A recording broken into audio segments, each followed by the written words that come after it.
ஆண்டவரே, உம் திருமுன் நின்று ஊழியம் புரிய தகுந்தவர்கள் என எங்களை ஏற்றுக்கொண்டீர், எனவே உமக்கு நன்றி செலுத்துகிறோம். தகுதி இல்லை எங்களுக்கு. ஆண்டவரே, நீர் போட்ட பிச்சை, நீர் காட்டிய கருணை, உம்முடைய இரக்கம் என்று சொல்ல வேண்டும். இங்கேதான் நம்முடைய முதல் குரு, தலைமை குரு, நம்முடைய மாடல் இயேசு கிறிஸ்துவை இந்த திருமுகம் மிக அழகாக சொல்லுகிறது. உரத்த குரல் எழுப்பினார், கண்ணீர் சிந்தினார், மன்றாடி வேண்டினார். உரத்த குரல் எழுப்ப, கண்ணீர் சிந்த, மன்றாடி வேண்டதான் குருத்துவம். இறை பற்று இருந்தது, தெய்வ பயம் இருந்தது. மனிதனாகிய இயேசுவிடம் இறை பற்று இருந்ததாம், தெய்வ பயம் இருந்ததாம்.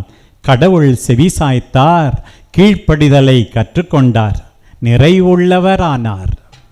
நிறைவுள்ளவர் ஆவது எப்படி?